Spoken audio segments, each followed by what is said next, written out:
we should go through introductions, and I'll just say a few things first. I'm really proud of the work that we've been able to do with Millcreek to bring the community together. I think that it's so easy for us to get, thank you. I think it's so easy for us to get kind of siloed off into our own worlds, our own online communities, and to kind of self-segregate from each other. And I'm really proud that Millcreek has really worked hard to bring our community together, whether it's building this town hall or city hall where we have a public market on the first floor, a community space up here, or the common where we just have so many events. And right now, today we have a big business market. I don't know if anybody was able to attend the Dachshund Derby. I went. Yes. Dachshund Derby 10 out of 10. It was great. It was an awful day, miserable, rainy, cold, wet, and we ended up having almost 6,000 people come out just to go spend time outside, visit neighbors, and talk, and watch dachshunds run. So, you know, beyond just bringing the community together, I think some of the great things that Millcreek's really led the way on is working on some of the big issues that don't stop at city boundaries. Things like homelessness and things like the lack of housing affordability, which go hand in hand. Millcreek has worked really hard to permit, build a significant amount of transitional housing units. And we've also worked on building more housing units just as a whole for everybody.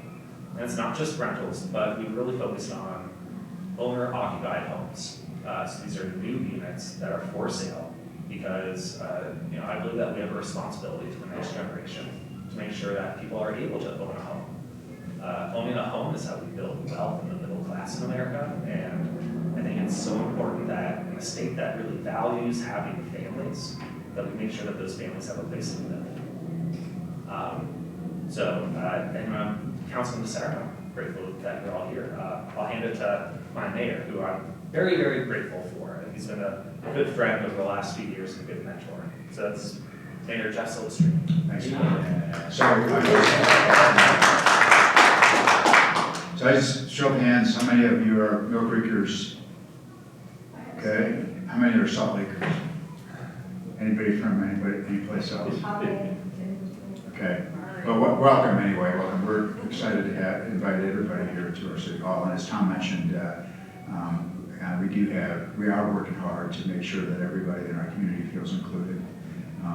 Diversity, equity, and inclusion are not bad words in Mill Creek. we do things here to try to make sure that our substantial refugee community and our immigrant community who live mainly on the west side, but not all on the west side, feel welcome here in this building and in our city, and we will continue to do that. I may have a bad CCOT as a result of some of that stuff, but I think we will stand up for what's right and make sure that people's rights are respected to the extent that we can do that as a local government. We have some exciting things going on here. As you can see, we've already built this building and done a lot of things as a new city. We're going to be hitting our 10-year anniversary in January, which is still pretty new, but not brand new anymore, right? So next week, we're going to break ground on the second phase of Millcreek Common. So on the north side of this building is where that is. Long story, most of you may know this, but we had an earthquake fault right out there, so it couldn't be redeveloped. This area was redeveloping anyway, and what we've really done is just to put a plan to that energy.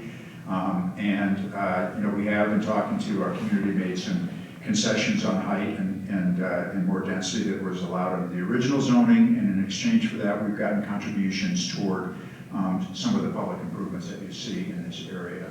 I've always been happy to tell people that this part of the common that's already built is being delivered to you, our residents, with basically no expenditure of your tax dollars. It's all being paid for by the buildings that are being built around Millcreek Common through their increased property taxes. So all the taxing entities in the county agreed that part of that money can go toward the city's community reinvestment area, and all of that revenue is going to be paying for Millcreek Common for the skate loop and the splash pad and that space. On Millcreek Common Phase 2, that's going to be a much greener area when we designed this. Those of you who may have participated in our public engagement about that, we got told, we wanted an ice skating loop, okay, which to me was a weird thing, but that's what people wanted. That was the #1 request. But they also said that they wanted some green space. So Millcreek Common Phase 2 will be that green space. There'll be about 300 trees planted in that area. There'll also be some fun things. There's going to be, there's a 18 or 19-hole miniature golf course, a splash creek for kids to play in. The little kids love this splash pad we have out here. I think that the addition of a larger water feature that will run through that area will be a great amenity. There's a playground there and some grass. There's a skateboard park. We don't have a skateboard park in Millcreek, and actually there isn't a miniature golf course in all of northern Salt Lake County, so this will add to that. And Millcreek Common Phase 2, while I can't tell you that it's being paid for 100% by, not by you, it's being paid for 80% not by you, okay? It's being paid for with grants that we've secured from wherever we could find them, right? But $2.5 million from the National Park Service. We just got heard, and thanks to the state, for $1 million from the Department of Natural Resources, Utah Outdoor Recreation Department or Division.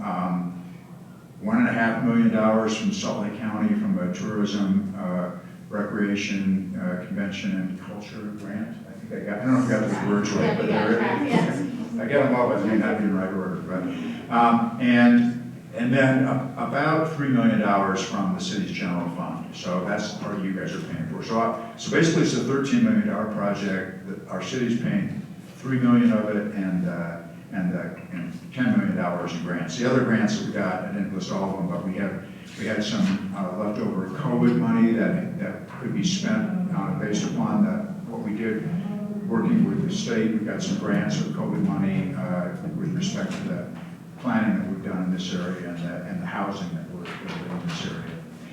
At build out, we're going to have about 1,700 units of new housing in this area. Some of that is going to be condominiums that are available, and we're still struggling. One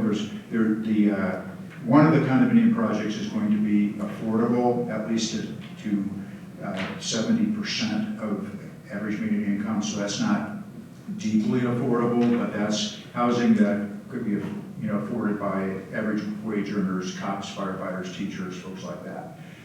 The rest of it, unfortunately, is market. We exacted our concessions from the developers toward the improvements in the area. But we've been trying to push everybody, as Thom mentioned, in our city that builds a project to try to help us with some affordability and help us with owner-occupied, deed-restricted owner-occupied housing so that we can guarantee that it will be sold to people, not institutional investors, and not rented, okay? We do have, on the west side of our city, we have more affordable projects there. We have a senior housing project that will be affordable, deeply affordable, okay, so 30% AMI. And that project, the city helped along by basically using some of our city funds, our community investment area funds, to basically pay the building permits and fees that they would be paying to the city. So we're helping them make that project pencil for their lender and make sure that we get that on the west side of our city, which is also another area that's growing. And it's exciting. It's transporting development. There's tracks out there, and 2 stations on our northern and southern boundary in West Millcreek. So there's great access actually for tracks, and we're also developing some green space out there. We put in a pocket park with a bridge over that to connect to another park on the Murray side of Big Cottonwood Creek. So, we doubled the size of that recreation space out there, in addition to requiring the development to put in a playground out there that's available for the public. So, anyway, I'll be happy to answer questions later, but there are great things going on in our city. So. Hi, everyone. everyone. Good evening. My name is Natalie Pinkney. I am on the Salt Lake County Council at Large C. That means I represent the entirety of Salt Lake County, everywhere from the avenues all the way down to Bluffdale, from Cottonwood Heights, all the way to Magna. I've just got on the county council, but we have done a lot of exciting things and we're working on a lot of exciting projects.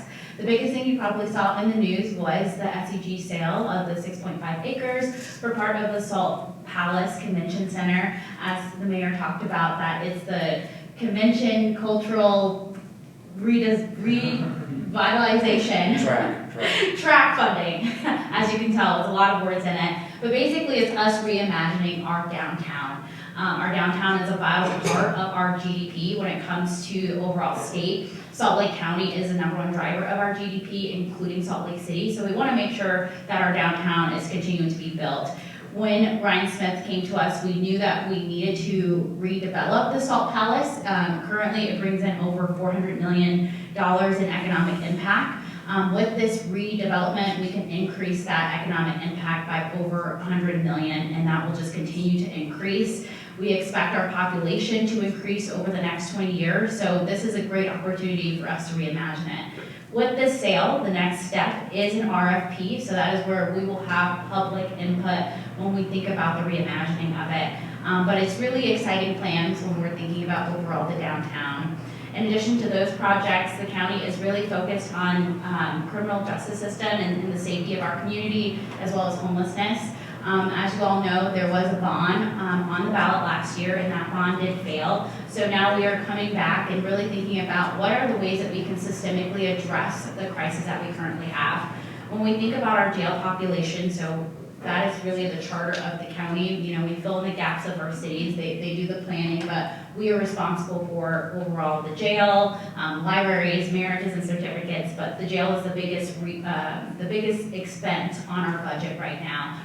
When we combine the jail, the DA's office, the sheriff's office, and parts of health and human services, that's about 75% of our overall general fund budget. The overall county budget in total is about $2 billion, but our general fund, which is basically the money that we get from sales tax and property tax, is much, much lower. So as we think about different solutions, we want to make sure we are addressing systemic issues. The majority of the individuals who are in our jail, 70% of them suffer from mental health issues. So we call it a criminal justice system, but it's really a health issue. It's really a mental health issue. So we want to look for ways that we can have navigators that can assist people so that we are lowering the recidivism rate in our jails, because the #1 way that we can address this is to address the root cause. So the county, we are working on that, and hopefully in the future we will have a plan, not hopefully, we will in the future have a plan to present to you all about the updates on that. But those are kind of the biggest 2 projects that come to mind, and of course would love to answer any other questions, but really excited to be here with you all tonight. I am not a Millcreek resident, but my in-laws are, and they love playing pickleball every Monday at the senior center. So if you've ever played pickleball with Tony and Joyce, that is my in-laws.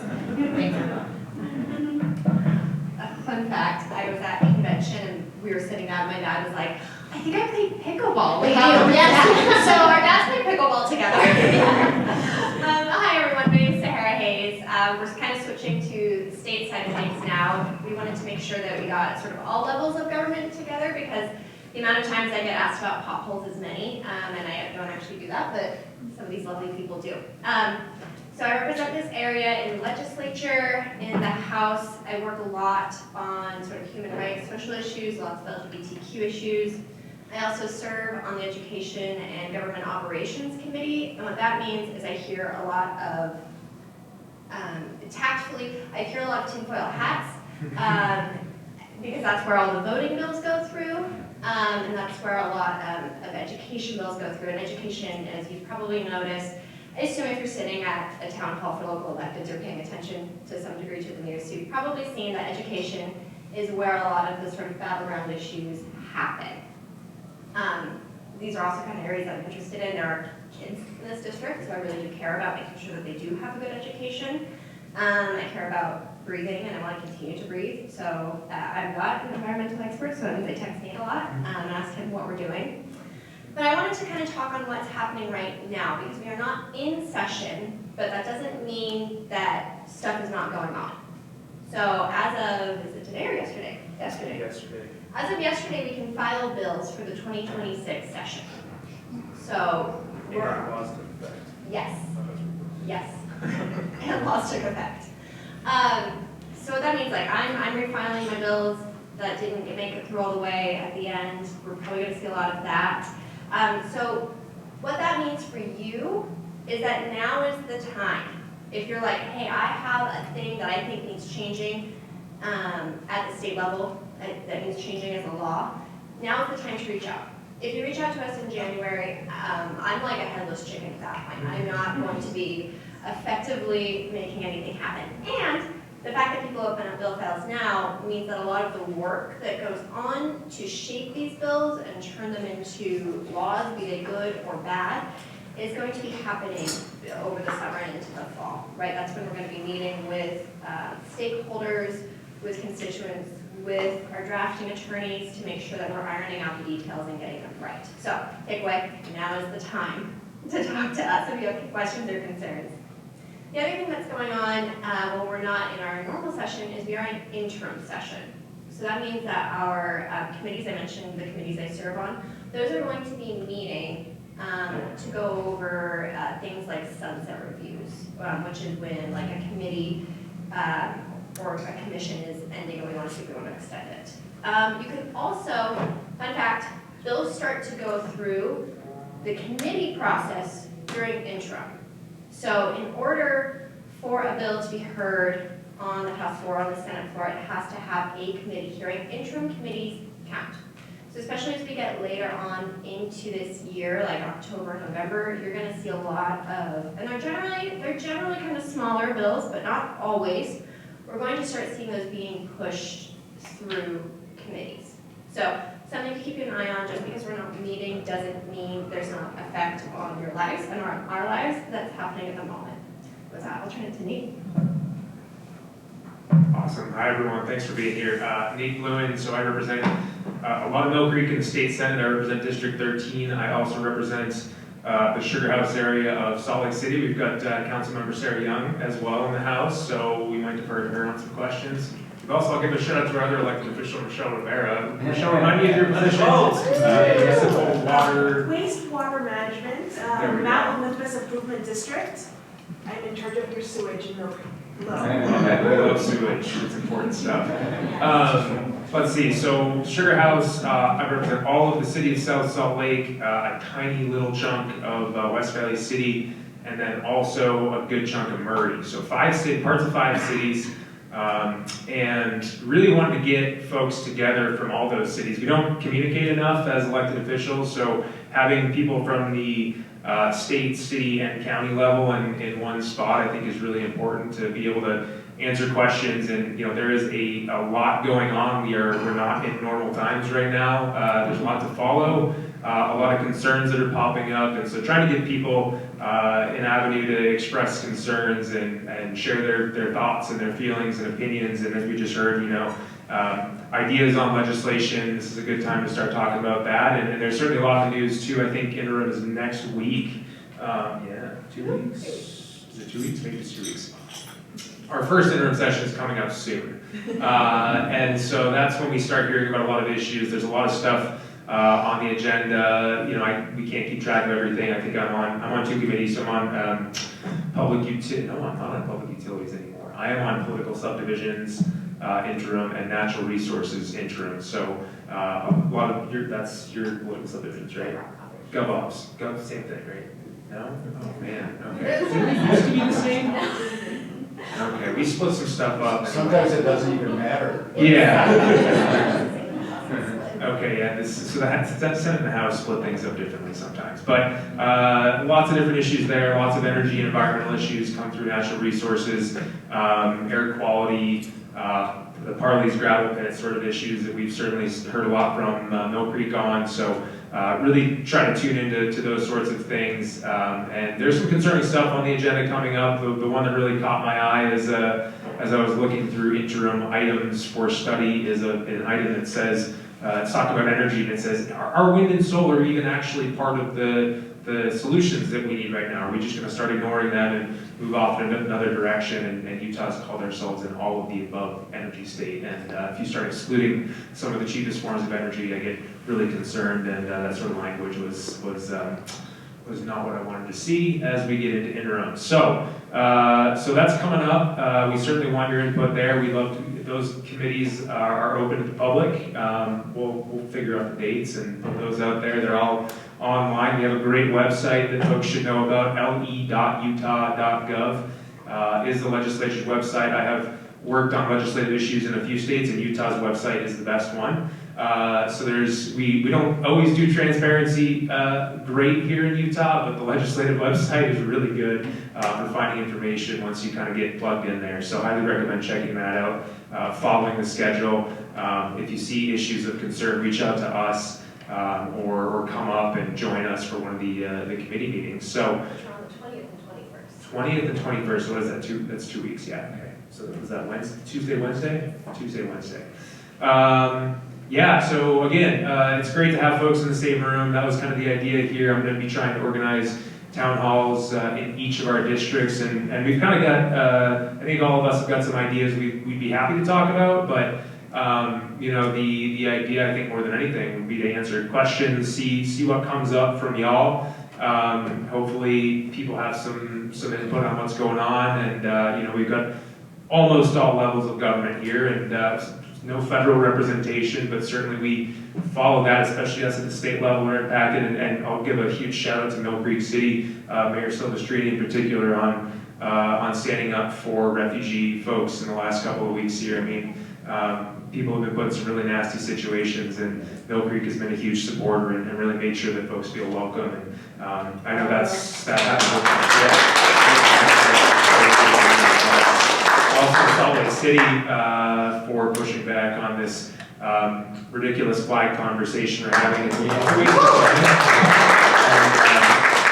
Salt Lake City, you know, went through the process and found a legal way to come up with new flags to make everyone feel welcome there, and that's important to folks to feel like they have that space and that inclusion and that visibility in the community. So yeah, those are some of the issues. Certainly, you know, we don't need to focus on those. If folks want to get more into the details, though, I'm happy to chat about those. But with that, I'll be quiet and yeah, we can. I think we should do questions, but there's just one thing that I would like to say that affects our state representatives too. I want to thank all of the Millcreek and Salt Lake residents that wrote or emailed their representatives or other representatives in this state about the gravel pit. Mm-hmm. That actually made a difference. I mean, the sponsor of that bill, even though, I mean, some of the first version of that bill was completely awful, it ended up through the sausage maker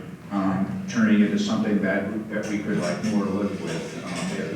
At least raised an impediment to the gravel pit in Parley's Canyon by saying, in terms of the definitions, that if there was that property couldn't be considered contiguous if there was a road, a state highway through it. So I-80 qualifies for that, right? But those representatives all talked about the fact that they had received so much public feedback opposing that Parley's mine that it made a difference, I think. So I think if there is anyone who would like to, you know, give a comment or give a question to any of us, we do have a mic that's right there. I apologize that we don't have a regular standing mic right in front, but please come. We've got a list of topics from the legislative level. We can certainly go down and pull out if we need to fill some time, but definitely good to hear from folks. So thank you guys. My question is actually for Millcreek, and it's about the beautiful building that we're standing in here. I heard you say that there was a lot of conversation in the community about height and height being like a concern, and that you did some trade-offs in terms of being able to achieve this. I think the building is beautiful, and I know that we're facing similar questions related to the Sugar House area. I'm just curious if, you know, hindsight being 2020 and now sitting in this beautiful building, if you have thoughts or feedback about kind of the role of height and density as we look to develop while also still being mindful of the concerns of neighbors. So one of the things I can say is that I'm not sure that there are, our community is not of one mind about height in our community, right? I mean, there are people that think we've gone too high with these buildings. Before we built these buildings, even before we issued entitlements for some of the apartments that are around here, we did go to the surrounding community and had some town meetings. We had one that I remember at the Villa Theater, actually, to try to engage the Mount Air neighborhood, which is, for those of you who aren't familiar with it, that's the historic neighborhood that's just east of here, basically from Walcott Optical up to Pernod Restaurant and east of there. It's what you would call veterans' homes. It's really a classic neighborhood of brick houses, of the kind of means that would be, I guess, qualified as potentially starter homes. And in the olden days, right now, it's like they're so expensive that they're not that anymore. But anyway, we engaged with that neighborhood and we actually talked to them about trade-offs, right? And what the zoning allowed anyway was buildings to go to about 45 feet. And we were having conversations with the developers and trying to put a plan to this about what we could do to get some concessions from them, to get some things for the public out of that development, and to try to make it coordinated so that the streets would be more walkable. And we got streets with angled parking on them and retail on the ground floor of these buildings instead of just them being essentially 3-story or 4-story walk-up stucco apartment buildings, right? That's what was on the drawing board. So we talked to that neighborhood, and we had a substantial buy-in from people saying it would be okay with us to allow these folks to go up another story or another 2 stories if the community got something out of it. And one of the things that we got out of it, if you're familiar with that neighborhood and the stretch, 1,000-foot stretch from Walcott Optical to Pernod, well, it used to be that was like a used car emporium, right? People would park their cars on that, pop a for sale sign in it. It had been beautiful lilacs back in the 50s, but it degenerated into really weeds, and it would catch on fire when people would back a catalytic converter, a hot catalytic converter over it, or throw a smoke out onto it. We had the fire department responding to fires like 2 or 3 a year there. And the whole area was actually a high crime area. Across the street at Deeb's Rug Gallery, I was getting calls from Dr. Deeb constantly about the fact that he was saying that every day his employees' cars got broken into in that parking lot. So the neighborhood was amenable to more density and more height if they got something out of it. So they got the Mount Air streetscape out of it, and then in connection with designing all of this, it's tough to see now because there's so much construction, but when it's done, there are some little public plazas that will be available for buskers to come and play with shops around the ground floor, and there will be bikeways and walkways through those buildings to be able to get to Millcreek Common from there. So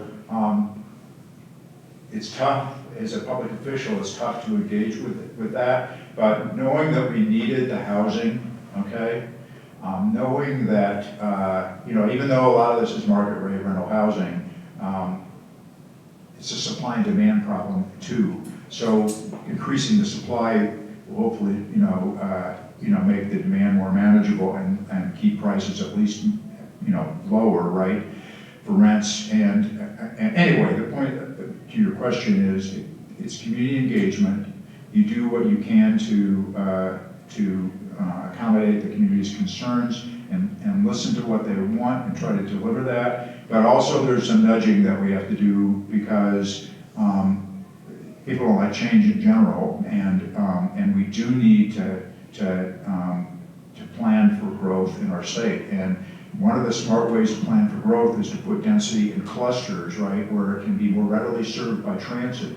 And that actually eliminates congestion. People think, oh, you're going to have all this traffic around here. Well, we would have all this traffic around here if all this development was in Draper, okay? Or because those folks would drive through here to get downtown. And I know that because when I worked downtown, I had a bunch of people that lived in Draper and Sandy, and they drove on 13th East and on 9th East because they didn't want to be on the freeway, and they were driving right through Millcreek, okay? So it improves air quality, helps us manage density, provides housing for people, and I think once folks understand that a little bit, they're willing to put up with the density. That's a long answer. No, that was really helpful.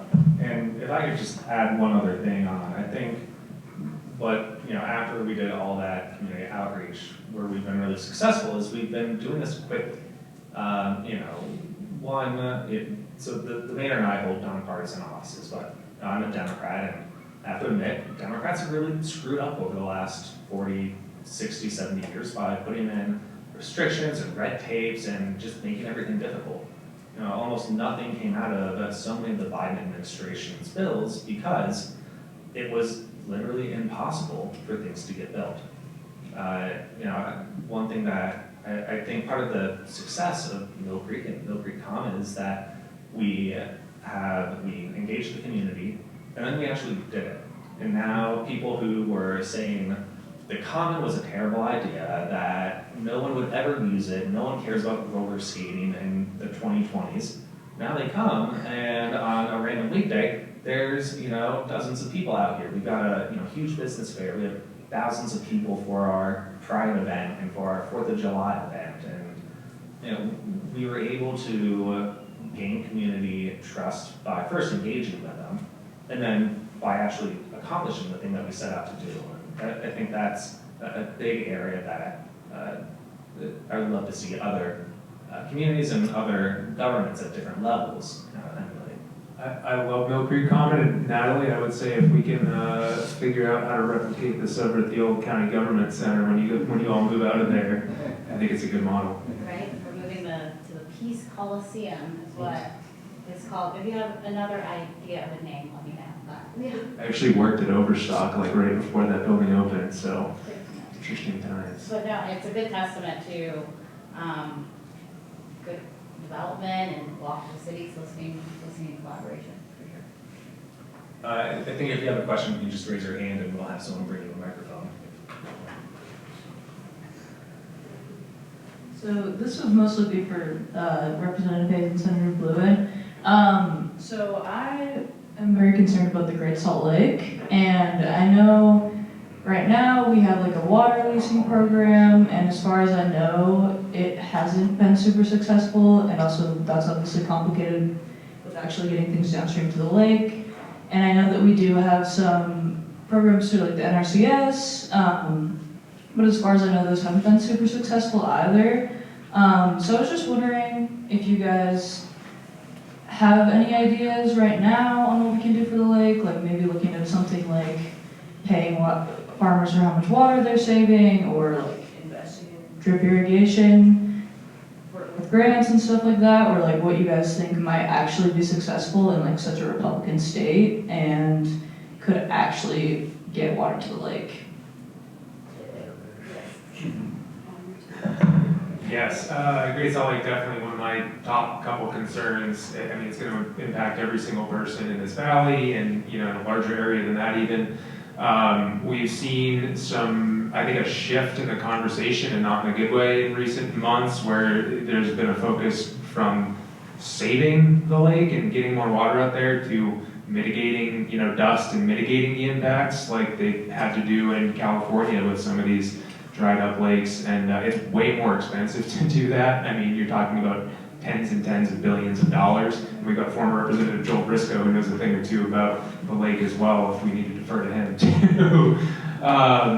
But yeah, that's been a concerning shift to see that. I think we should be trying to, take care of this thing proactively. And the lake it's I think 1.5 feet lower right now than it was at this point last year. And last year was not in a good spot, and the year before that was an even worse spot. So there's a ton of work to do.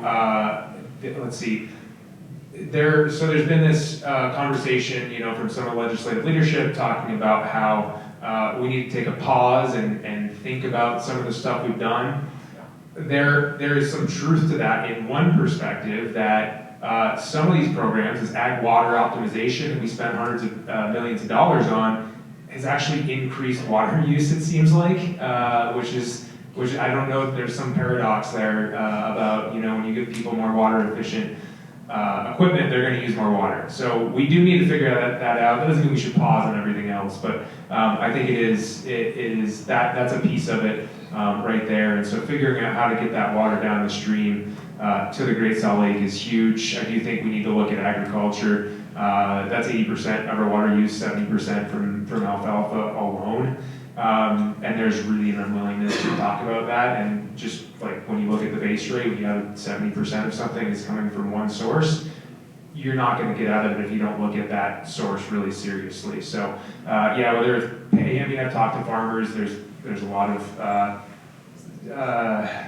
contention over this. The last time I talked to someone, a farmer at the Capitol, they basically said, everything's fine, don't worry about it, it's cyclical. And that's a really hard place to start a conversation. So I have some younger folks who are involved in the Great Salt Lake Youth Coalition that want to meet with the Farm Bureau. Hopefully we have gotten them connected. I'm hopeful that that conversation goes somewhere. We can start kind of bridging some of those gaps between the kind of rural and the urban folks who are going to be impacted by this, because it's a system. If we have to move because the environment goes downhill, may lose their market. They don't have anyone to sell their goods to, so it definitely impacts both ways.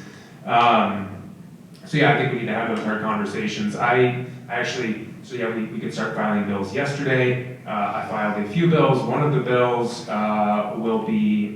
it'll be a conversation bill. It will not be a bill that goes anywhere beyond hopefully a committee hearing and hopefully bringing some good ideas to the table. But like a Great Salt Lake omnibus bill that looks at agriculture, that looks at the reservoir situation, because we've had thousands and thousands of acre feet sitting in reservoirs from year to year now, and it's important to have that storage, but it's also just sitting there and not being used in a lot of cases. So really looking at things like that too, and it gets really controversial when you start talking to the agricultural community about potentially releasing stuff from those reservoirs. So there's a lot of stuff we still need to keep thinking about. I do not want to see us write this off and just move on to a mitigation perspective. I will not go silently with that conversation.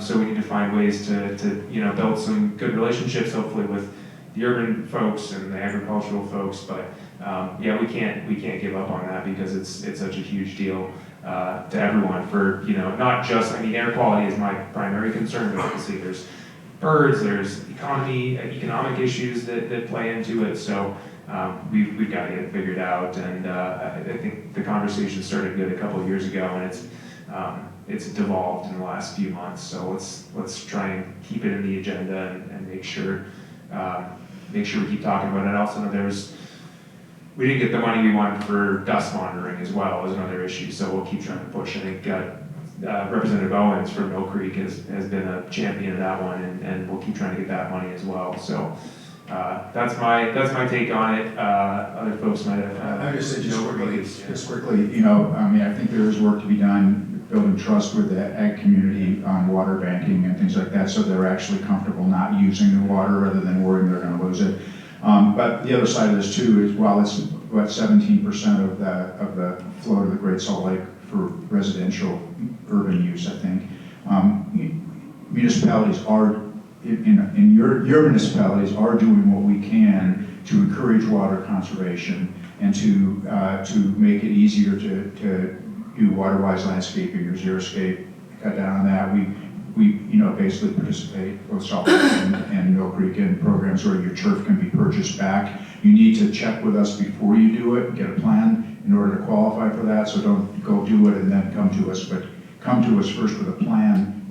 We'll pay you for that. And then, with respect to new building stuff, I'm sure that we both have requirements to make that be as water-wise as possible, and to not put in what Representative Owens is fond of calling non-functional turf, which is turf you only walk on when you mow it. So, Millcreek and Salt Lake City have definitely been two model communities on trying to do what they can from a municipal perspective. I talked to Laura Briefer, the Director of Public Utilities for Salt Lake City, frequently. We worked on legislation, and she's great. I don't know if you all have a similar position in Millcreek actually, but you guys are doing a good job too. We use, so 70% of Millcreek's water is delivered by Salt Lake City Public Utilities. So most of us, you know, pay that. And Laura Griefer is the department head there. We work very closely with Salt Lake City Public Utilities for all kinds of things to make sure that they can maintain our water system. We nag them when they don't fix the streets, you know, quickly, but I think that's not a problem unique to Millcreek. It happens in Salt Lake City as well. It's a challenge, and sometimes it's affected by weather, and you know. But anyway, we work closely with them. Laura is great, and the other, we are also served a little bit by Holiday Water and Jordan Valley Water on the far west side. So. Hi. Just to add one last thing to what the mayor said, if you do want to do some xeriscaping and convert your turf, you can go to Utah Water Savers. I believe it's utahwatersavers.org, and they've got the information about that. Yeah, this is also related to Great Salt Lake. I wonder, it doesn't seem like there's a sense of urgency on the legislature's part that this is a problem that affects everyone that lives in this valley. And certainly the pause hasn't helped that sense. And I'm just wondering what speaks to the people who are, you know, putting this on pause and turning down bills that would help the lake. What would speak to them? I know it's economics, I'm assuming, is a big one. But what else can we as residents do or say to get that sense of urgency that needs to happen in order for real action, not Band-Aid solutions, but real action to save the lake? I'm just wondering if you can speak to that. You know, I think it was really disappointing a couple years ago. It was the year that we had a lot of snow, actually. The legislature was ready to go move on some really good bills and decided, well, we're having a really wet year, so we don't need to do that. You know, I think there's, I have a friend who works for the Farm Bureau, and it's interesting to speak to him because the Farm Bureau really does have a very strong view that the water issue really comes from urban areas and suburban areas. Despite the fact that, you know, like Senator was saying, you know, massive amounts, you know, go to farms. Their view is, and they have some science to back this, but I'm not exactly sure if I believe or agree with them on it. I do think that there's just like this really strong divide between a lot of the people in the Farm Bureau and the legislators who represent the more rural areas and the more farming communities of our state. I was actually really excited to hear Senator Blouin talk about that, what was it, the Salt Lake, the Youth Coalition? Oh, yeah. Great. Yes, who are going to go meet with that. You know, the best thing that I would recommend is reach out to those people and, you know, try to find somebody that you know who lives in those more rural areas who can reach out, because unfortunately it does seem like there are a lot of legislators who don't live in the Salt Lake Valley, and we don't think that it's an issue that's going to affect them, despite the fact that the overwhelming amount of our, the state's economy is based in the valley. On that note, one of the things about the legislature is we have a 45-day session. So everything happens really quickly, and that means we have an immediacy problem. So a lot of what we look at is damage control rather than proactivity, because there always is damage to control, whether it's something that's been made up entirely by the body or real problems that we're facing. We've got 45 days to try to tackle it. So it's a little bit of a Band-Aid situation sometimes, where we are running around and trying to stop up the gaps as much as we can, because that is where the time is. So what, like, Beth, you mentioned urgency, and I think that's the thing to stress with this. And it's not a solution, but it is noting that it's not going to be taken seriously by the legislature unless there is an immediate danger or an immediate threat. That is what the body responds to, because otherwise they're going to respond to what they see as a different threat or a different danger. And that's how that works, because we're not legislating in August. We're legislating in the winter, and that's what we are being responsive to. So that's just the general culture of the legislature. And I think that's why we saw a lot of work going towards the lake after the doom and gloom articles came out, because they were really scary and for good reason, like they put me on edge. And so the immediacy of that and the threat of that really lit the fire, even though this has been coming for years and years and years and years and years. So that's sort of how the body works. So figuring out how to use that to your advantage. So I'm just seeing on my phone that Trump proposes deep budget cut to Utah water project, potentially impacting millions, and down here is talking about water going to Great Salt Lake. We can't hear your question. Oh, I'm sorry. She read an article about Trump cutting millions to a Utah water project. I don't know off the top of my head which Just came one on my that is. phone, right, I just noticed it, so I don't really know how that is going to make a difference, or if there's anything you can do about that. How would it affect? We can send strongly worded letters to our federal delegation. That's not enough, but Somebody will file a lawsuit on most of all those funding freezes. Somebody's filed a lawsuit and it's been in order to release the funding. So, but there's a great deal of uncertainty that every level of government in our state is dealing with in terms of what will be funded, what's going on. We're concerned about the economy, like an on-goal recession or something like that. I'm gonna jump in just on that point about funding, et cetera. There's a new effort going on, protectmedicaidutah.org.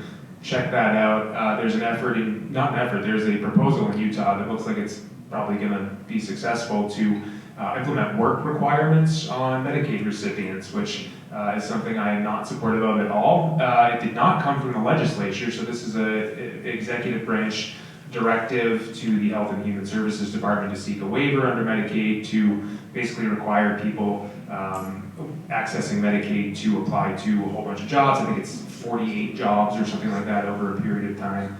But there's a great coalition. I told them I would plug it, and that was a good segue in. So on the federal funding issue, protectmedicaidutah.org. If you're on Medicaid, if you care about Medicaid, make sure you're watching out for that because, again, it's not a legislative issue. It's not something we need to run a bill to retract. We just need to basically communicate that we don't like it, and hopefully the department, the Health and Human Services Department in Utah will back off on that. I have a couple questions. Maybe I shouldn't belabor the Great Salt Lake, but I think you've seen it in the Tribune, for example, several farmers have written articles saying, what's going to guarantee if I save water that that's not going to be turned around and used for a new housing project development someplace else? I think that's an issue that we have to address. And I guess my further question would be, I know that the Great Salt Lake is a terminal lake. Water has to get to the Great Salt Lake. But I'd like to know where the water in Utah goes. I know the Trib put an article out, several articles out, maybe I missed that, but I think I think if the residents understood that, maybe they would think differently. Yeah, there's a really good effort to put more like metering systems along the different streams, which I think is great. This is, I think, run by Representative Albrecht, who's a very conservative rural guy.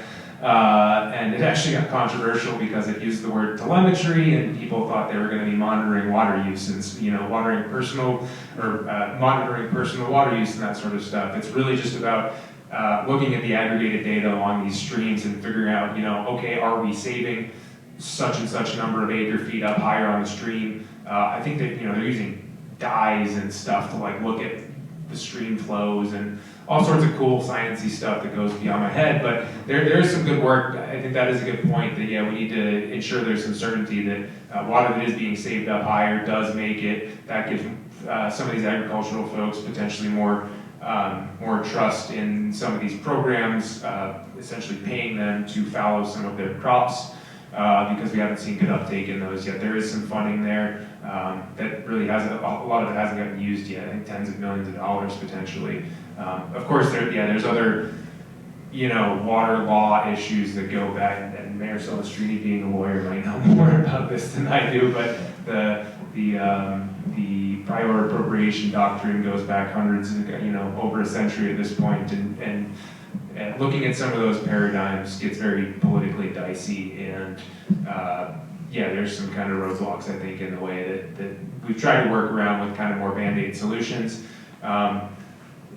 If I had all the political power, we'd look at some other stuff, maybe a little bit, more of a, not necessarily a blunt tool, but a little bit more directed, rather than just kind of working around the edges. So it's a good point, though. I think, we need to, I don't know where in the process of actually putting those meters up and collecting that data, the department that is going to manage, I think that's the state engineer's office. I don't know exactly where they're at, but I know there are efforts along that front to make sure we do have that sort of data, so we can, hopefully give people some more trust in that.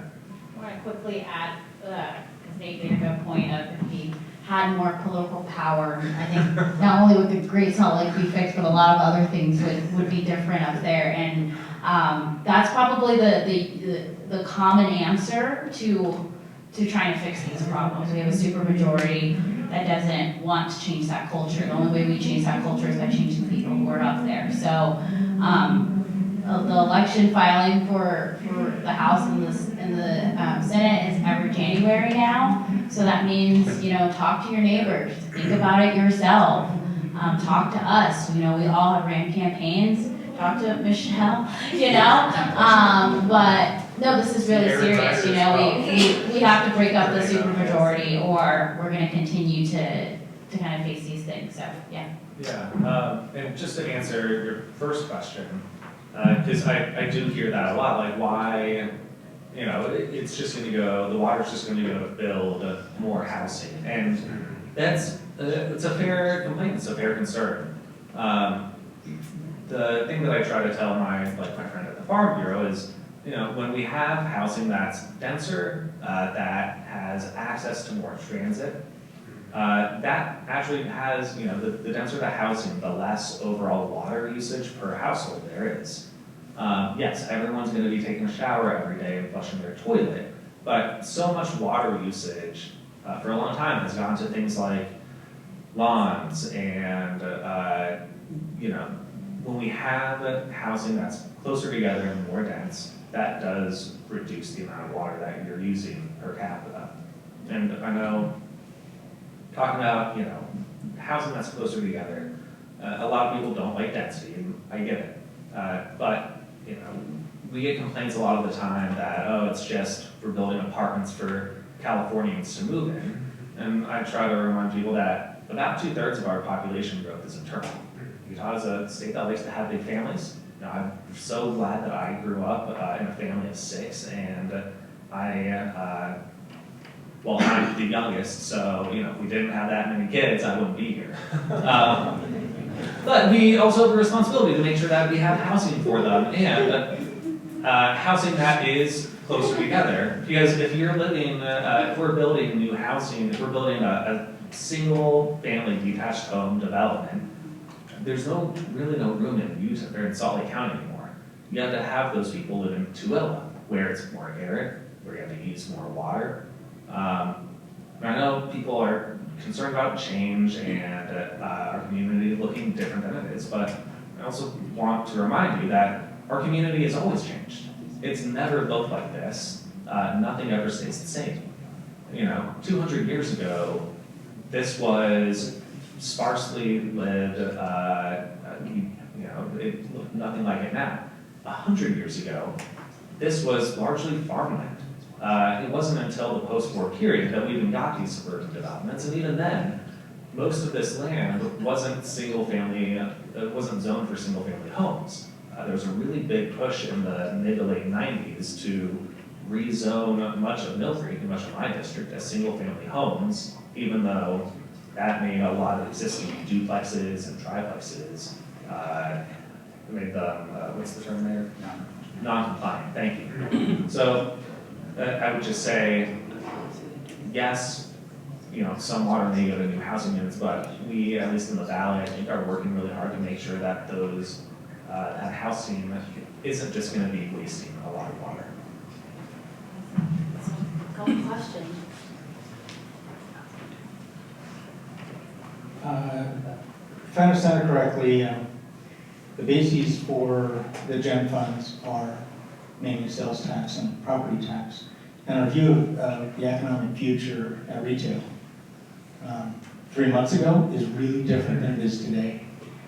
And I'm worried about how you're going, well, what are you doing as far as planning going forward in a heightened state of uncertainty that's certainly not going to be growing at the sales tax? Right. I'll take a crack at that. So, we're nervous about what's going to happen with tax revenue. So property tax is relatively stable, right?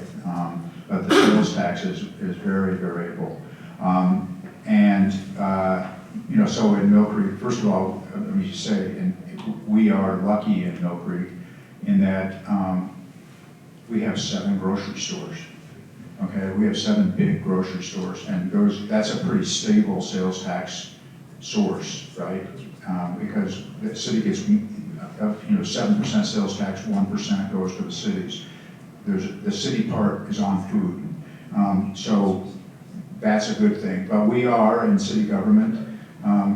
I don't know that I want to call it a hiring freeze, but we're in our budget season right now. We're about ready to adopt the tentative budget. And I gave just instructions to all of our department heads about, basically freezing new hiring, right? We're going to look really hard at that because that's a fixed cost for the city. If you add somebody, I don't want to have to riff somebody. So we're not hiring more people other than where we have to replace somebody that's gone. And then I have asked our department heads to give me some scenario with respect to what does it look like for a 10% budget cut across the board? So we are looking at what we can do there. Some of the things that we do are really tough, right? We, especially in Millcreek, we contract for a lot of the services that you receive, right? We contract for police with the Unified Police Department, and we contract for public works, operations. We do our own engineering in-house and supervision, but the county crews plow our snow and work on our streets. And same thing with animal control, same thing with parks. So some of those things are hard to control, but if it comes to it, we'll have to cut back. And a lot of that is just cutting because, there may be cuts to levels of service, right? If it gets ugly, you ultimately have to decide what you can do and what you can't do. But we will have a balanced budget. State law requires it, and we do have an eye on it. It's not a pleasant thing to contemplate, but we are thinking about it. I'll say from a county point of view, before we can kick it to the state, because that's the ultimate catch for all of this. The county's doing a similar thing. We're asking all of our agencies to look at how they depend on the federal government, what the tariffs might bring to impact. So it's really, really top of mind, and similar to what the mayor said, we have asked a lot of our agencies to kind of do a scenario too, if 5% of your budget or 10% of your budget had to be cut. What would that look like? I sit on the Clark Planetarium board, and what we've seen just so far this year is while our attendance of who's coming through the planetarium has increased, the ticket sales have decreased.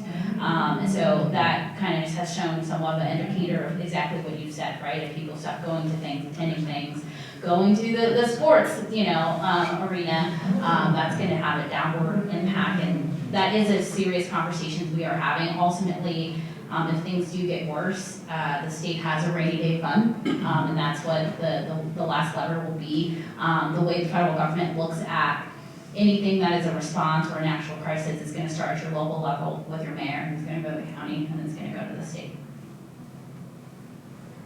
Yeah, from a state perspective, I don't have a great answer. I've been extremely frustrated to see very little pushback on the president's agenda from our governor, from the congressional delegation, whether it's confirming appointees, not voting for efforts to take tariff authority back from the president and Congress.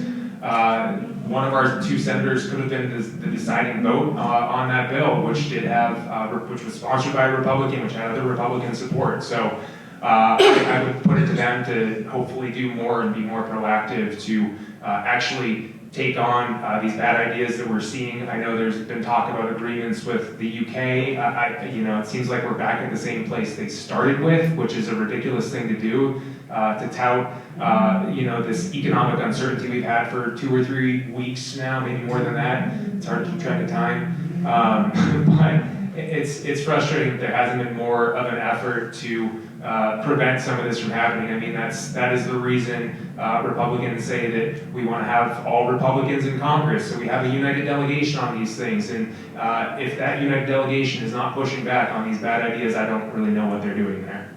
I wanted to just add one more thing. I do sit on the National Association of Counties Board of Pensions, Finance, and Intergovernment Affairs. We had a latest meeting talking about the budget that they're trying to get through of Congress. And there are a lot of worrisomes in that budget package, but it is my understanding that there are folks who are trying to get through to the president about not tariffs. So to Nate's point, no one's really pushed back on that, but the federal government has wanted to push back on bonds exemption for a while. It's been a big conversation. I've been able to engage with some of our national Republican leaders, and similar what was kind of sneak peek with Celeste Malloy, she eventually walked back her statement, but a lot of those closed door conversations that they're having is really I don't want to say an apathetic mindset, but they know what needs to be said, they are just not saying it. And that is where you'll see this collective of us keep saying, we need you to say something, and we're not saying that to put it on you, we're saying we can do it and we need you. So it's not just Democratic leaders who disagree with the president's agenda. I know for a fact Republican leaders disagree with his agenda. We need more people to speak up. Just to close it out on that one, the state, we had probably, I think it was said, the worst budget year that we've had since the recession. So the impact of that is largely felt on social safety net programs, and we're seeing a lot of things, including things that are legislatively mandated, not getting the funding. So for example, I forgot this wrong, don't judge me, the lethality assessment program, which helps keep domestic violence victims safe. We passed a bill requiring that a few years ago, and then they didn't get the funding that it needed to operate this year. So this is sort of the impacts of it that we're seeing at the state level, just because there are fewer dollars coming in, and then we did things like cut income tax when we knew that this was coming up, that we're gonna start seeing this trickle down largely to vulnerable populations. All right, Senator Blouin and Councilmember Pinkney have both kind of touched on this, so I'm gonna ask the question. We are in a Republican supermajority state. It's just a reality. And yes, people can run for office, but it's not likely going to change the dynamics of the state tomorrow or even next year. You all are Democrats. I'm obviously not a Democrat, but you all are. And yet all of you represent me and all of us in this area. My question to you, Senator Blouin, I know that we have yet to see passed legislation from you in your term. And I'm curious to know how you go about making things happen in a supermajority state, given that you are in the political minority. Particularly when on the House side, I think this last year in the session, all of the freshman House Democrats were able to pass legislation. So it is happening. And so I'm curious, how do you represent this area? How do you take the concerns of this area up there and actually get things through the door? Because it does happen, but it requires a nuanced approach when you are in the minority. I mean, I think there are needs for different sorts of representation in our communities. In many states, you will see the minority party does not pass legislation, or at least very little legislation, especially in supermajorities. So I think there's a need to have tough conversations that are not being had because we feel like as Democrats we need to keep our mouths shut and not push for the concerns of our communities in so many places. And if that means that we go and poke at some of these issues that are happening and people get mad and can't put that aside, I think that's disappointing. I mean, I certainly voted for dozens, hundreds of bills from people I really vehemently disagree with, like very much. I think they are frankly not doing a good job of representing their constituents themselves. I'll vote for their bills if they're good bills, and I don't get that same level of respect in return. So that would be my answer, is I think it should go both ways. It doesn't. And until we get districts that actually represent our communities, I mean, I represent a district that's been gerrymandered by the Republicans to put 70+% Democrats in this area. I'm going to be a loud voice until they give us, well, probably not they, but the Independent Redistricting Commission that hopefully we'll get new maps from soon, hopefully gives us more fair maps. And I may not be the best voice to represent a 50-50 seat that I think we need more of. More competition, I think, is a good thing in these spaces. And so hopefully we get that decision soon from the Supreme Court of Utah. Actually, the district court, I guess, will be the next one weighing in on that. And we'll see what those new maps look like, and hopefully have some representation that maybe mirrors the population better in a lot of ways, and hopefully, bring some more competition to the space and more competitive districts, rather than just these districts that elect folks like me, if you think if I'm too far out there on one side, or folks like Trevor Lee on the other side. I think those are important conversations that really need to be had, and the way that our districts have been drawn in this state have been really divisive for a lot of reasons. I just want to add to that, I think we need to examine how we define effectiveness and how we're couching that. Because all of us that are sitting here, and all of us in our caucuses at the legislature have our own little niches that we've carved out in order to get things through. I've been effective in passing bills, but I've also gone up there with the intent of getting along, right? And I do represent a district that does disagree vehemently a lot of the time with what is going on. And so when you look at things like what it does, I want to give you an example of something that he did earlier this year. So I frequently work on gun violence legislation and trying to reduce and trying to sort of chip away at the edges of the problem, because it is a problem. We are a Second Amendment friendly state, but I still want people to stay alive. So when you have someone who is very good at being loud, one of the things that he did this year was run sort of the red herring bill. So he came in and ran a bill, like the more omnibus bill, that is going to tick people off and frustrate some of my colleagues, so that we could sort of direct the attention that way. So he got to be what they're paying attention to, while other people who are running similar legislation got to look a little bit more moderate in comparison. So even though Nate is not passing bills at the same rate, it's still helping us, and it's still helping progress the same values, the same care. And I will say, like one of my best friends is his biggest fan. It's really awkward. So, Sarah, let me say I'm not in the legislature, but I lobbied the legislature as president of the league, and continue to do that, and continue to work on housing issues and lots of things. So I think what we have to do, what I think I have to do as a nonpartisan but still member of the minority party in the state, is recognize that it does affect what you actually think you can get done. Okay, you have to be realistic. You have to be respectful. And I, learned in my career as a lawyer, I had to always be respectful to the court and opposing counsel in a courtroom, or you get hammered by the judge. So you can do that. You can talk civilly, and if you I think I have credibility to be able to talk to folks in the legislature and to approach them with rational arguments and try to have conversations with them, which unfortunately in too many areas of our political life now it's really hard to do.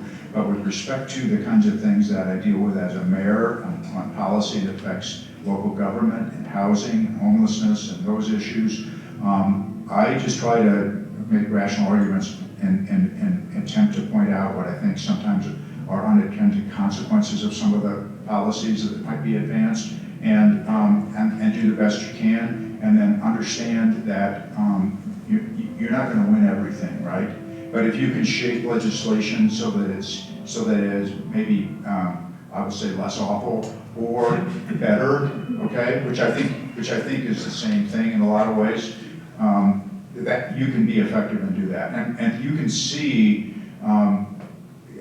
effective minority party legislators that get legislation passed, maybe not all of them, we all need our share of firebrands to make our point and things like that, and balance things out a little bit. But I think with respect and with appreciation for realistic what you could get done, that we can work in this legislature. And I will say that in spite of the fact that I don't agree with our legislature on a lot of things, especially the cultural war, stuff like that, our state is well run. We have been recognized that nationally on lots of areas, so our economy has been good. Credit to the other side on that, maybe, but we all need to work together, and we can, I think. Yeah, I would say. I have the microphone. Well, hold on, can I make a comment? Oh, sorry, Natalie, I saw his other hand. No, you're good. I wanted to just quickly say, from their comment, so 2/3 of Americans actually live in a super majority state. So the problems that we have in Utah could be similarly said in a place like New York or a place like Texas. What happens when you have a super majority, the actual characteristics of a leader that you actually respect, that gets thrown out the window and something else gets put in instead. And that's what we currently have in our super majority. I like what Representative Hayes said about the definition of effectiveness, because I agree. I think that some people think that effectiveness means passing laws, and it doesn't mean that. It means making people's lives better, right? We made a government so that we all didn't have to have an outhouse in our backyard, for sewage. Thank you, Michelle. That's why we have a government, so that we can flush a toilet. That we can drive on a road and we can get married. Things that help enhance people's lives. And when you don't have a balance of government, you don't have that possibility. And here in Utah, yes, with new maps, we can get there, but we can also get there currently right now. And it can happen at the local level. A lot of our state leaders came from a school district or came from a city council. And a lot of people who run in your city council, only 200 people voted for them. So we all can be involved in that process, but I think it's important to understand that we have to have a balance of government. Nobody wants it to be a supermajority either way or one way. And again, effectiveness to me means how are you enhancing people's lives?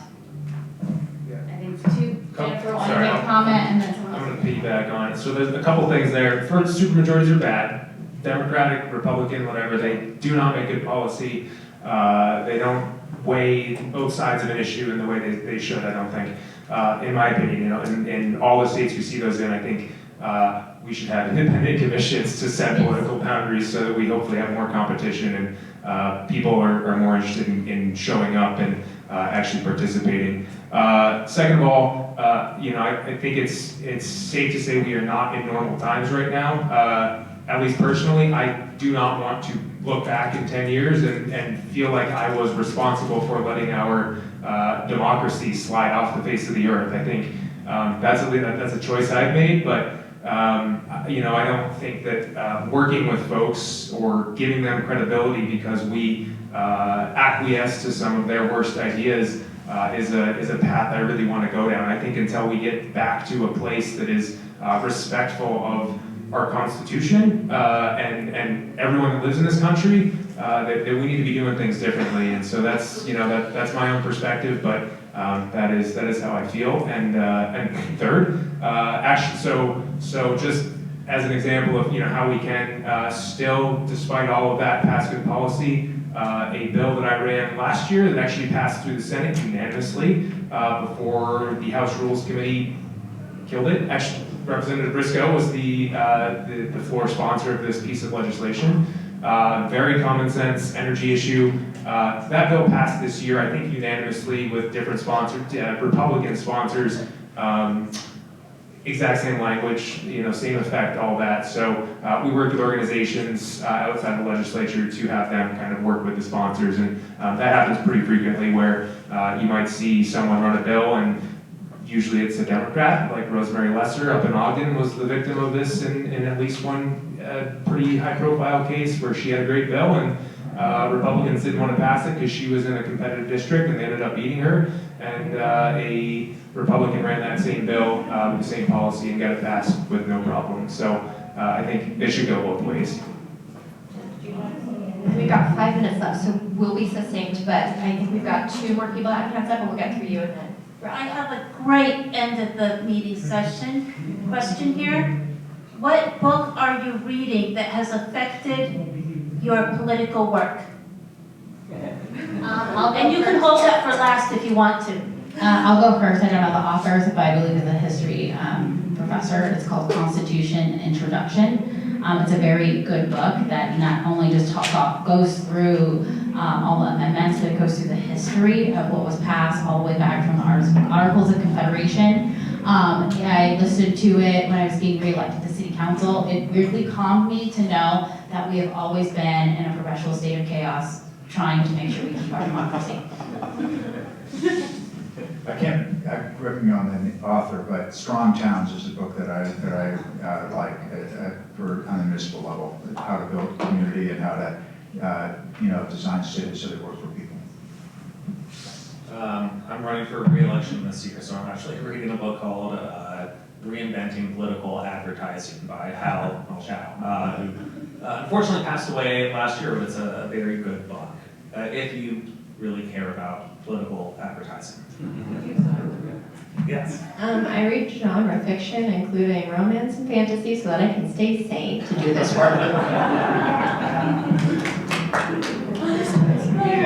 That's a fair point. I have too many books sitting on my shelf that I have not opened yet, but one of them is Abundance. I think, Thom, yeah, that's one where there's a lot of interesting politics going around this book about how we can, do what Millcreek's doing in a lot of ways and move good policy forward without all the bureaucratic red tape, but still protecting the environment and all that stuff. So that's one I want to read to hear what all the hype is about. There's also a great local guy who does he's a PhD type that does a lot of work on religion, that he just came out with a book called The Bible Says So. Yeah, Dan McClellan.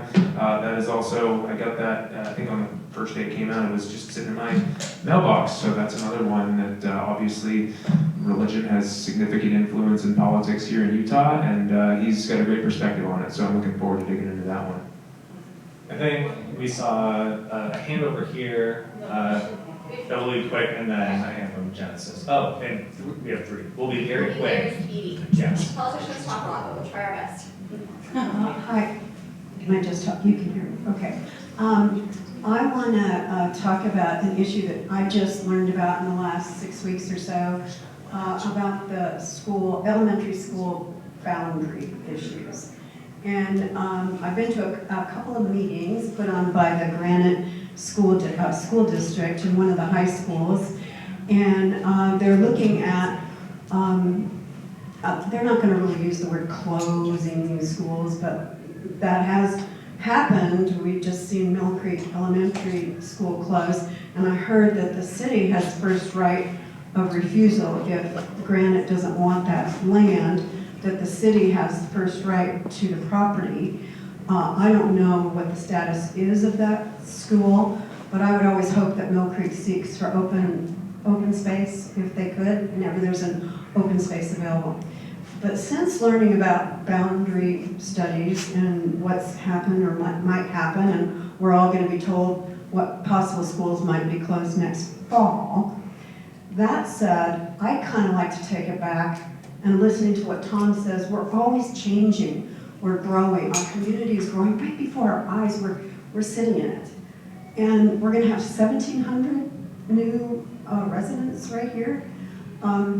Even though we say our school enrollment is declining, something's changing. And I think in order for us to be better prepared for it, I'd like to recommend we do or seek a feasibility study to maybe become our own district. That's kind of what Jeff was, why we became a city in the first place. We want our fair share of the pie. Granite is a huge district. It runs from the mountains over there to the mountains over there and everybody in between. And I'm not even sure how many people on the board live in our areas. So I'm really concerned about what's going to happen to our community. I like the direction we've gone so far, but I really want to protect the kids we've got, and I want to see the great high schools that we've got still be fed by our local elementary schools. but I want to have a bigger voice. And I think that feasibility study might really say, hey, is it feasible? Do we have enough money to do that? Is it, I don't know, I'm not that person, but we're growing. Let's deal with it. Yeah, I'm happy to respond to that. You know, we've had a lot of talk, and a lot of people have been attending our our city council meetings and community council meetings, specifically about that and giving public comment about their thoughts on possibly splitting the school district. You know, I think right now we want to, the rest of the council wants to really look at how the method works. But the big concern that we've had is there are a lot of the residents that are asking for that live on the east bench of the city, and we want to get more feedback from all of our community. So I think we're, Mayor, correct me if I'm wrong, but we're currently working on kind of a study or a survey to go out through our electronic newsletter, just to get an understanding about where everyone in our community feels. Yeah, so it's this, we've had 2 city council meetings where we've had, the last one we had about probably 70 to 80 people come and express concern wanting to study the splitting of the Granite School District. And the meeting before that, probably 50 people, so that's a lot, okay? But almost all of those people, I mean, as far as I can tell, about 4 of them lived east of Highland Drive in our city. So, and Millcreek is a community in some ways not unlike Salt Lake City in that we have a really affluent east side of our city and we have a less affluent west side. Half of the people in Millcreek live west of Highland Drive. So the concern that I think our council has, there are a couple things here. One, is this something that the whole city supports? Or is this something that is being motivated by people who are under threat of a school closure, which I totally appreciate how awful that is, and the people on the west side of Millcreek had to face the closure of Millcreek Elementary. And so they went through this already, right? And they didn't say split the district. And they are not saying that now because we're not hearing from them very much, right? And at least from where I come from on this is the only way that it would even work lawfully to not leave an island of the Granite School District isolated is if there's a combination of communities that would decide to do this, and that what the people that are advocating this for is to include South Salt Lake City, Millcreek, Holiday. They also need to get the permission, however, of Murray, because part of the Granite School District where the kids go to Cottonwood High School is in Murray, and also Immigration Canyon City because their kids go to our schools too. My concern about this, beyond hearing from a critical mass of Millcreek residents, and particularly more west side Millcreek residents, so that we're bringing everybody along, and this is a decision that would be supported by our entire city, okay, is that we also get the buy-in of all these other communities. It can't be done without them. And so I haven't heard that Holiday's in favor of it, the Holiday City Council, or the South Side Salt Lake City Council. And let me tell you, there's a special place in my heart for the kids that live on the west side of our city because they are less economically privileged than those on the east side. And some of the same arguments I've heard from east side parents, like we don't want to lose our neighborhood school, we don't want to lose walkability to our school, we don't want to lose our school community. Those are all valid arguments, and I fully understand them, and I would hate to see any school closed, but those same arguments apply with equal or greater force to the kids on the west side of our city, many of whom the closest school to them is in South Salt Lake City. And so for Millcreek to leave without South Salt Lake would mean that those kids' school communities, walkability, and neighborhood school would be lost to them, right? So if everybody is in on this, I'm willing to consider a feasibility study, okay? But I need to see that our whole community supports it, and I need to know that our sister cities that would be in that district also support it. And right now I'm not seeing that. I'm hearing from a significant number of people that mainly live on the east side of our city and are worried about their school closing. And for all the reasons that they're worried about that, I'm worried about it too. I mean, one of the schools that is the most likely to be closed is in my neighborhood, okay? It's where my kids went to school. And it affects my property values, right? So I get all the arguments, but as mayor of this entire city, I'm going to do what is best for the whole city, okay? And that's our West Side kids too. So, and the other thing about this too, folks think, oh, it's a great thing, let's just study it, you know? I mean, if it turns out that it doesn't work, never mind. Well, I wish it was that easy, because an issue like this is just bound to create division. It's bound to create division in our city, and it's bound to create division in our county, especially between the cities that might think about leaving the Granite School District and starting their own, and those that remain, like West Valley, Taylorsville, Magna, and Kearns, okay? Those are our neighbors too. And the thing that folks, I hope, will appreciate is that there are so many things that we do in city government that depend upon the collaboration of our neighbors, okay? You know, we depend upon them to vote for us to get grant funding. We work on roads together that cross our boundaries. We have to have good relationships, and so I really need to know that we're not going to be creating more divisions and problems in this. But I tell you what, if our city supports it, and if the other cities that would be involved in this are supportive of it, I will vote for it. And I'll just say to be very quick to finish this off, the group, the Millcreek, Holiday, South Salt Lake, school district group that wants to make that, has been doing a lot of work to reach out to these other communities, and I'm grateful that they're doing that, and I hope to see more from that, and be happy to talk to you more about that after this. And we're open to hearing from you. I'm especially want to hear from the folks that this may not even be on their radar, the folks that don't have kids in school, or the folks that, where their school closure is not an issue for them. So those are the hard people to hear from, but they have a say in this too, because they pay taxes, and if the taxes go up as a result of something like this, maybe that's acceptable to people if the cost benefit is there, but a lot of people are going to be upset about that, and I just know from having raised taxes before, a lot of people are. So I just want to say that effectiveness of a public servant has nothing to do with the number of bills you pass. Effectiveness of a public servant goes to show how you serve your constituents, regardless of the party they exist in.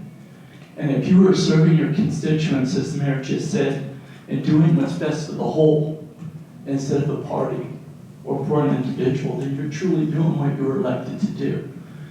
I'm of the firm belief that if you go up there just to pass bills, you're not being effective. Because when you pass a bill, every time we get a new law or something made, we're taking away a freedom to an extent. So I appreciate the effectiveness. You aren't considered effective if it's just passing laws. And then the second thing is Second Amendment. You touched on that. Can we quit talking about Second Amendment rights and maybe focus on the real problem? And that's the mental health issues we have in this state, in this country. And maybe work on mental health bills that will serve our community and our youth of every aspect of our life. Mental health is the real problem, it's not guns. I think Genesis is our last question. Is that a question or a statement? Either way you want to take it.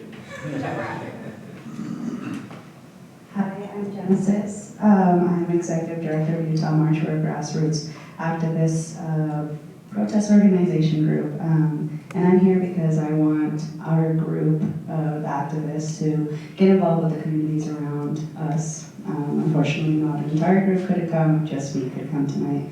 Either way, I'm really happy to be here. My question is how can someone who is passionate about politics, passionate about our community, passionate about LGBTQ rights, foster care, mental health, because our Utah March has multiple committees, we have about 9.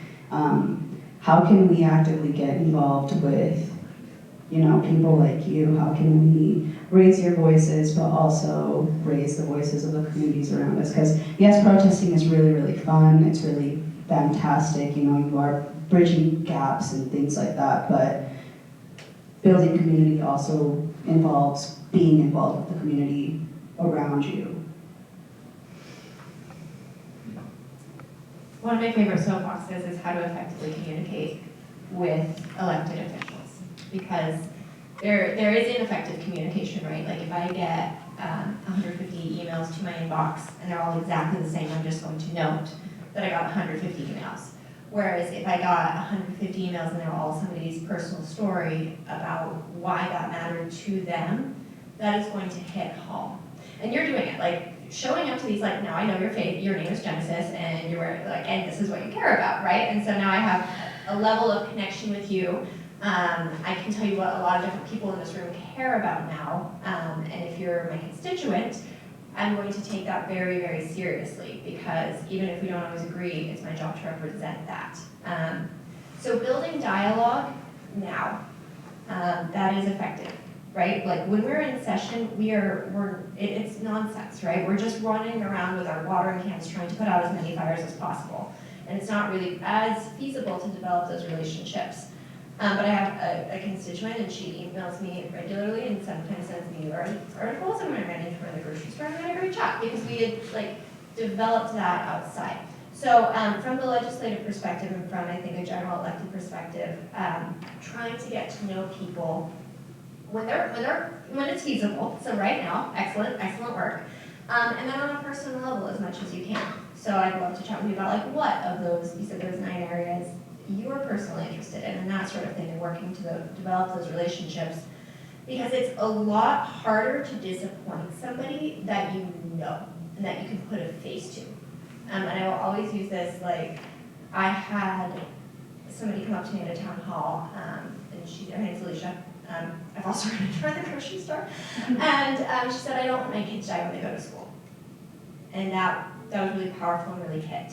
And I now know the face of that person and her name. So again, on the elected official side, working to make those connections here and now in a personal way. I think another way you can do that is to get involved in the very local level. So I actually met Sahara several years ago when she was on the Millcreek Community Council.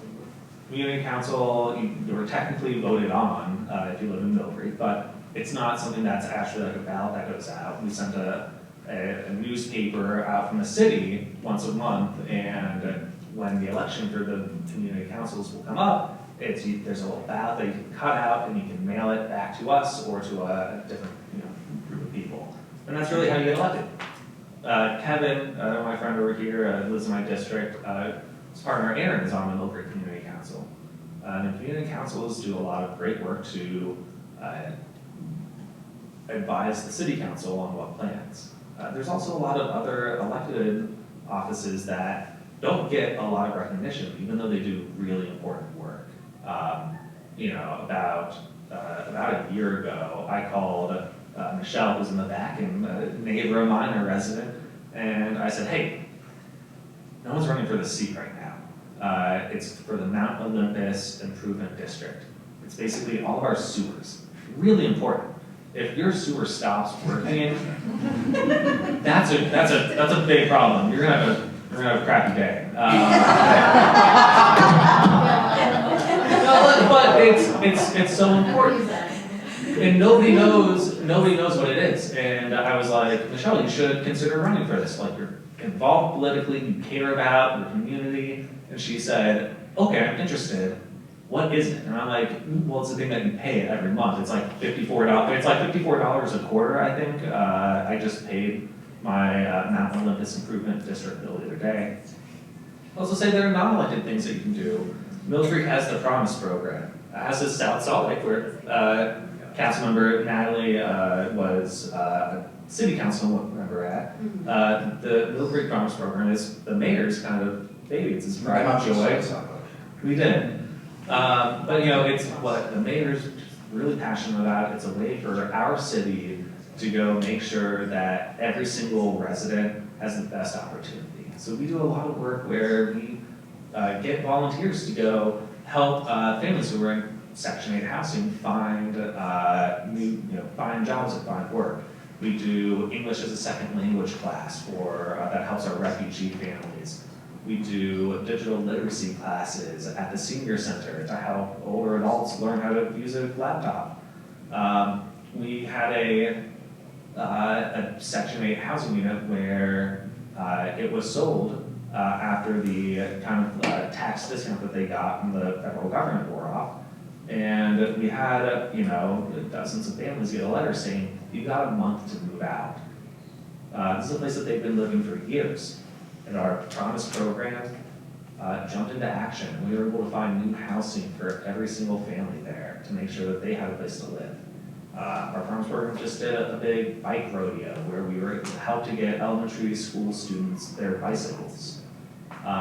So please, reach out. There's so many ways to get involved.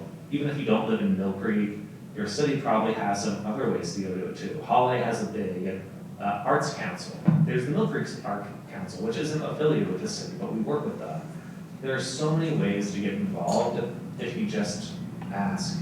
And it can be hard because you don't always know about it, but I would encourage you, if you'd like to be more involved with your city and be involved with your community, reach out to any of us. We can help point you in the right direction. Yeah, I have a DM on Instagram from Genesis, so thank you for reaching out already. I mean, showing up things like this, getting involved with any cause, just showing up in person, I think, for things is half the battle right there, whatever it is, whether it's community council, Promise, volunteering, find a nonprofit board. We need people to serve on state boards and commissions, on city boards and commissions, on county boards and commissions. There's always open positions. And we need good expertise, or just people who will show up and give their perspective on things, and that's a step more than a vast majority of people will take. And so I think that's how we start building stronger connections, just getting people to come out to things like this. I mean, if your organization puts on events, invite us. Just send me another message, and folks here, Ken in the room has invited me to all sorts of stuff and set up different events to meet the community. Just be involved in the community, however you can, however you enjoy, will get you along the road to getting more and more involved. There's always a ladder to go up and find more levels and higher levels of engagement. So a lot of people just don't even get started. So just for showing up here, I think you're already ahead of the curve, and for everyone else, that's true as well. So we appreciate that. I just wanted to also say, in addition to getting involved in the different boards, committees, councils, from community to elected, engage with your neighbors. If you have an issue that you're really passionate about, like here at Millcreek, if you're really passionate about this feasibility study, knock on some doors and talk to your neighbors. You'd be surprised how many people align with it, whether it be you want a speed bump, whatever it is. And if that neighborhood doesn't agree with you, go to the next neighborhood. Just keep talking to people, because there's a lot of people who feel powerless until you recognize that, oh, there's 30 people in this neighborhood. When I was on the South Salt Lake City Council, we had a person come and we had a local business. They were really great in the community, but they bought 2 houses and wanted to turn those houses into a parking lot. They came to our city council meeting, all with buttons on, and I collaborated with them, and we literally knocked doors January, February. We collected 150 petitions, and those houses, not only did they stay, they're condemned, but they didn't get turned to a parking lot. They're getting turned into tiny homes. So a lot of people felt like there was no possible way to save those homes. A lot of people just oh, it's just going to be apartments, and there's nothing I can do. It's actually the opposite. So there's more power out there. You just got to find it.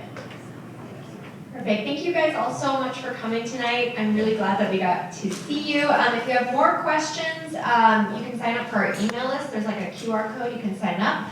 Please take a cookie, because I kind of panicked at Harmon's and I was like, how many people? I don't know. So there's cookies and oranges if you're feeling healthy. But thank you so much to all my peers who are here, and thank you so much to you for being here, because it really is helpful. Like I said, it's nice to be able to put names to faces and know what people care about. So again, thank you and have a wonderful night, everyone.